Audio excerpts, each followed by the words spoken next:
And let's once again the Honorable Prime Minister of India, Honorable Shri Narendra Modi ji, on the stage.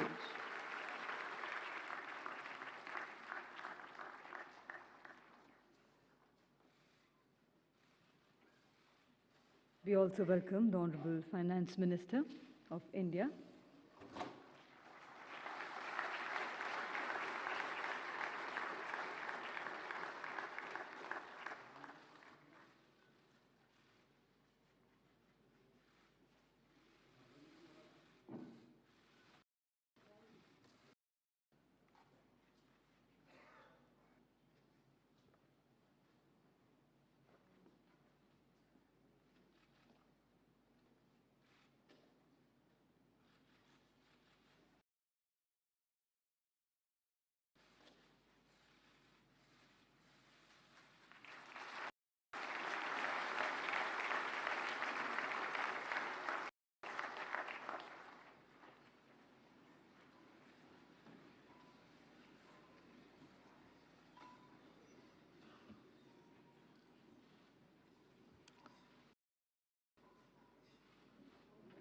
Good evening to all. I invite Honorable Finance Minister Srimati Nirmala Sitharaman for welcome remarks and for introducing the speaker for Arun Jaitley Memorial Lecture today.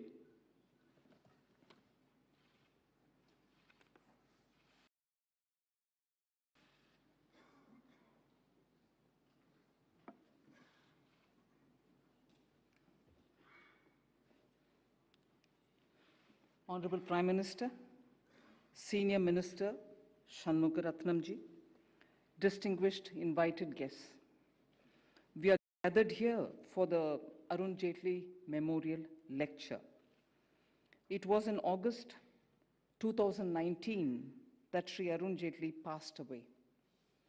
PM Modi, Arun Jaitley ji's honor, named National Institute of Financial Management after Sri Arun Jaitley. It was also decided that a lecture will be held annually. However, because of COVID, we could not commence this in 2020 or in 2021. A few words on Sri Arun Jaitley. His remarkable political career, which began with a 19-month imprisonment because he was protesting against the emergency, his successful legal practice, his great debates in our parliament, the ease with which he served as a minister in many ministries and departments, both under PM Vajpayee and under PM Modi. So much can be said about each one of these. Guided by PM Modi, he was the person behind two major reforms introduced in the earlier tenure of our government under Prime Minister Modi, the GST and the Insolvency Bankruptcy Code. It was during his tenure that the date of the presenting of our act was advanced to 1st February from end February. Also, to present one budget in the place of two, the railway and the general budget, was a decision taken during his tenure. He valued the good discourses. He never rejected an invitation to address a good thinking audience, be it in a university or a think tank or even in a college. His interest in cricket, his love for fine things in life, fountain pens or watches, we all know of it. Connoisseur of food, he could name the best restaurants in at least 25 cities across the world. He had friends across party lines and was always ready to help. In recognition of the contribution Sri Arun Jaitley made to the nation, the service to the nation, and in order to perpetuate his memory, Ministry of Finance, Government of India is instituting this annual lecture series titled the Arun Jaitley Memorial Lecture. We are grateful and happy that the first Arun Jaitley Memorial Lecture is being delivered by Sri Tharman Shanmugaratnam. Sri Shanmugaratnam is Senior Minister in Government of Singapore. He was previously Singapore's Deputy Prime Minister and before that, Finance and Education Minister. He is concurrently the Chairman of the Bank and Financial Regulator. Mr. Shanmugaratnam has spent his entire working life in public service, in roles principally related to economic and social policies. Again, Mr. Shanmugaratnam co-chaired a panel on financing future security from panel.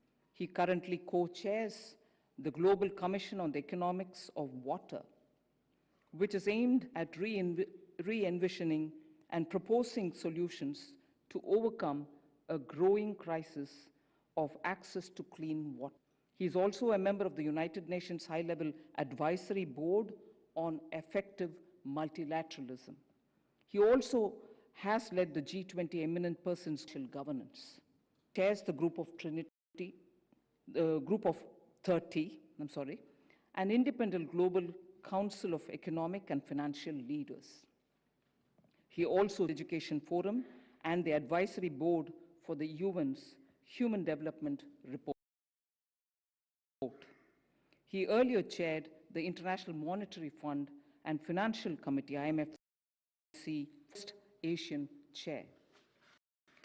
I'm indeed grateful and happy that the first lecture is being delivered by Sri Tharman Shanmugaratnam. Thank you.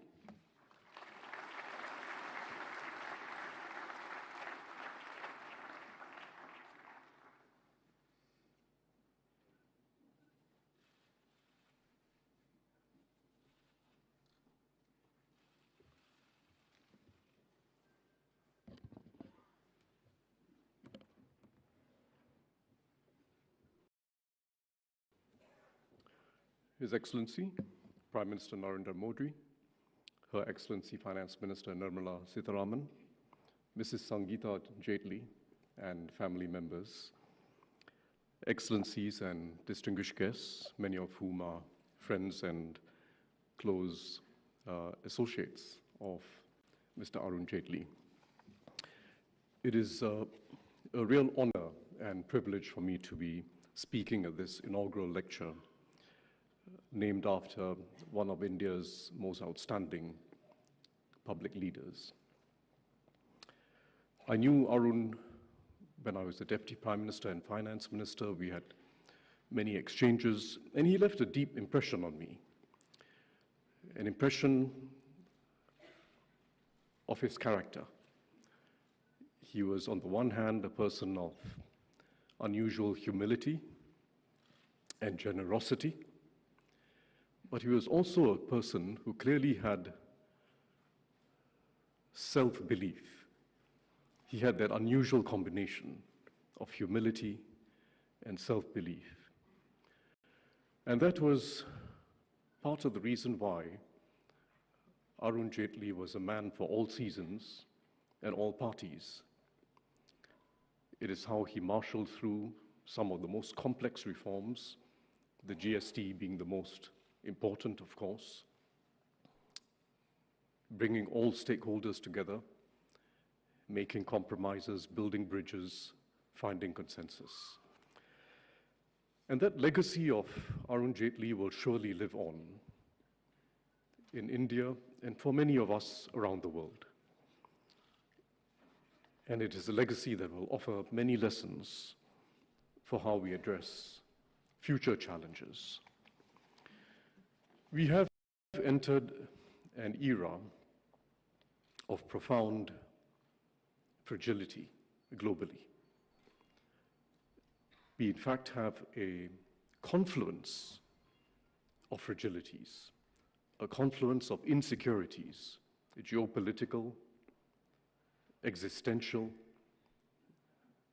economic, and social at the same time. We know the geopolitical. We know that the risk of escalating geopolitical tensions and conflicts is greater than it has been at any time since the end of the Cold War. The global system of rules and norms aimed at preserving peace and territorial integrity was never perfect. It was always imperfect.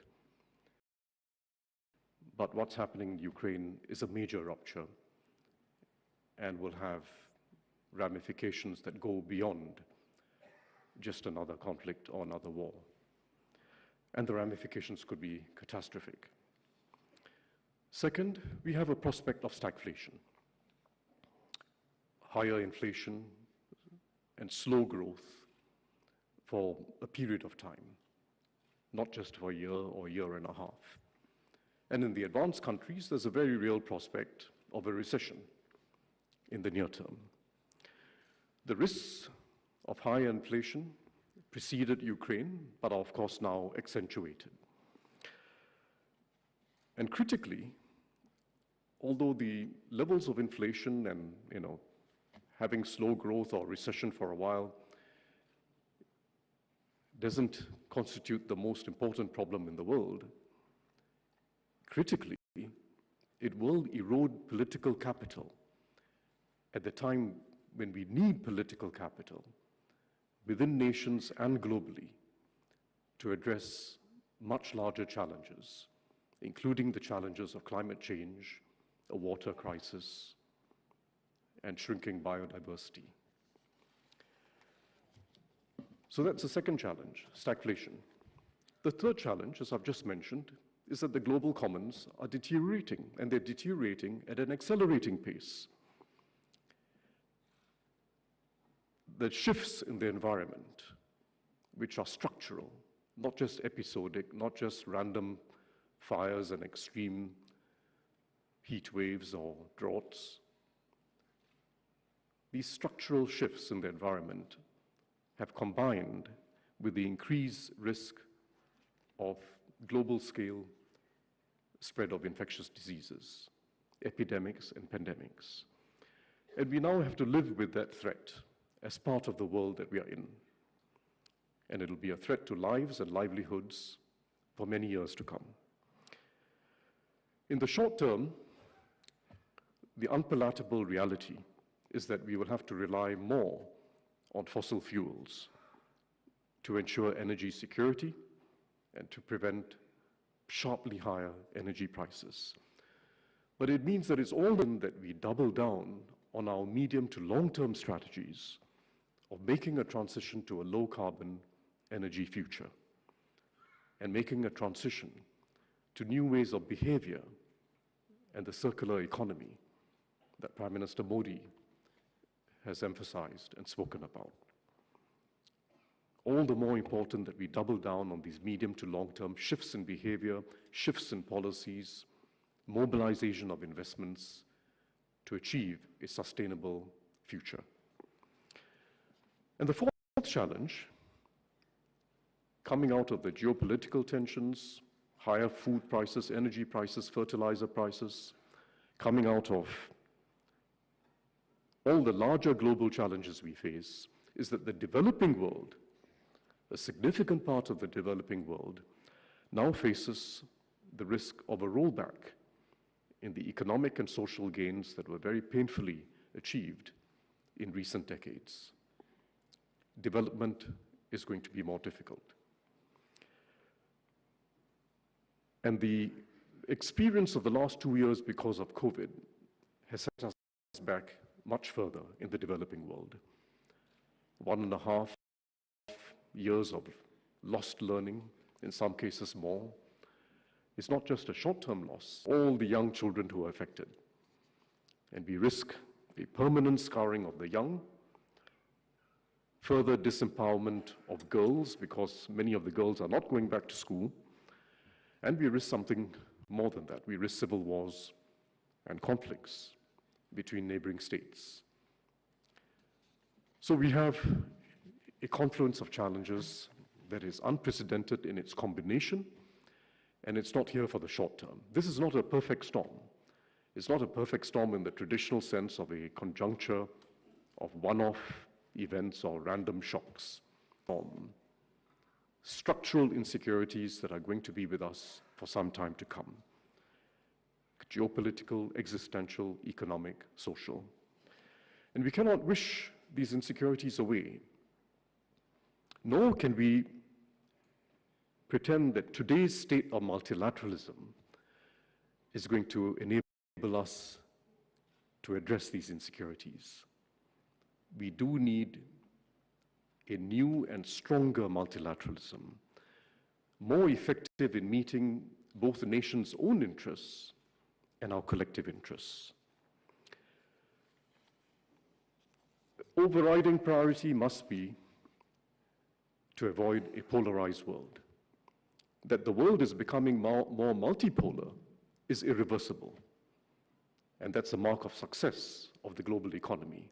There are many more poles of success and influence. That's irreversible. But we must prevent a multipolar world from becoming a polarized world. That has to be our overriding objective. It requires a new strategic understanding amongst the major nations, an understanding that has to be shaped by what they share in common, what their common interests are, which is to provide security from climate change and pandemics, to provide peace, and to avoid global financial crises. These are challenges that every nation faces. Every nation has an interest in avoiding this, avoiding climate change, going beyond the bounds of what will be safe, avoiding pandemics, preserving peace, and avoiding major financial crises. And we have to shape strategic understanding between the major nations around those common interests and define multilateralism on that basis. The rules of the game will have to be updated to make sure that trade is fair, that there's no harmful competition. Supply chains are being diversified, not just because of COVID. It was happening before COVID, and COVID has accelerated it. But let's not retreat from an open, integrated global order, which has been hugely beneficial to all nations, including the largest nations. It will not assure us of peace. Economic interdependence does not assure us of peace, but it makes peace much more likely than a world of increasingly decoupled markets, data, payments, technologies. We must stay open and stay integrated. Achieving this will require geopolitical skill and leadership. And India will be taking over the G20 presidency next year at this very important time, when leadership is required and new directions are required, including new directions in the existing multilateral institutions, like the World Bank, like our multilateral development banks, which have to be refashioned for a world that is fundamentally different from the time when they were originally established. A world where the challenges of the global commons are central to every nation's future, including especially developing nations, in addition to poverty alleviation. India itself is looking to its next 25 years, having reached 75 years of independence. It has emerged with strength from COVID, and it is now looking to create, as Prime Minister Modi says, the new India. And India's challenges in the next 25 years are enormous, despite all the global challenges we face. In fact, India has greater opportunity than any other major nation in the next 25 years. But realizing the opportunity will require higher ambition in growth, higher ambition in social inclusivity, and high ambition in developing a sustainable society and economy. It also requires greater urgency. India will have to accelerate the pace of reforms that has been started and reorient the role of government. But India is able to build on the very distinctive achievements of recent years. I would say dramatic achievements of recent years. Two in particular. First, almost unique internationally, the large-scale implementation of the large-scale provision of basic social amenities to hundreds of millions of people within a short space of time.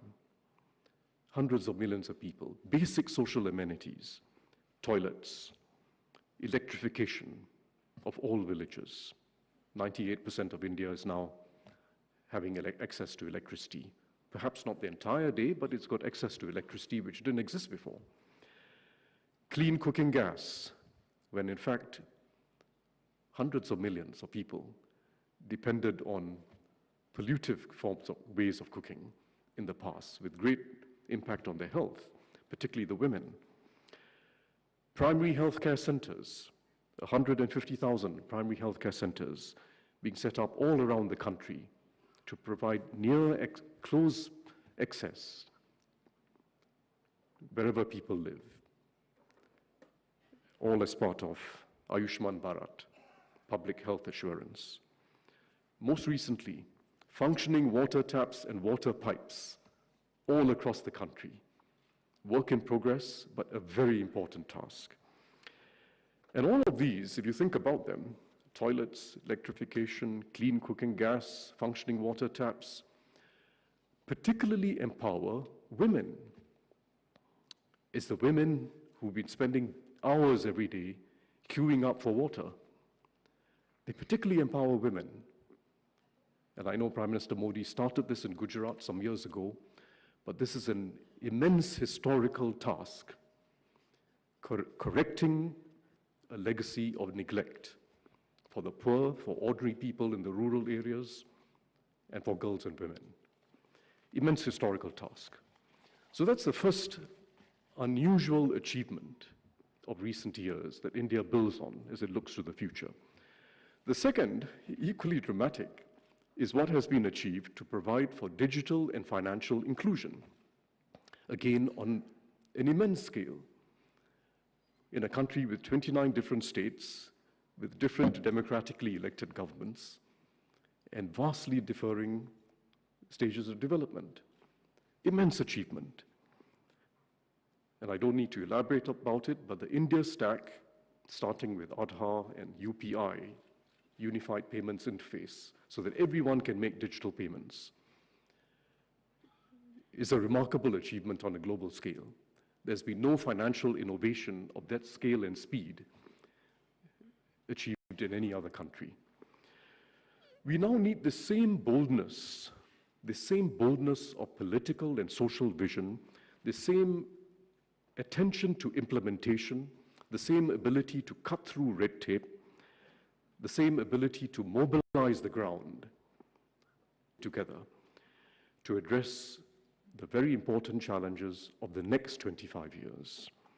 First, creating vastly more jobs for a more sustainable economy and society, and demonstrating to the world how this can be achieved whilst continuing to develop.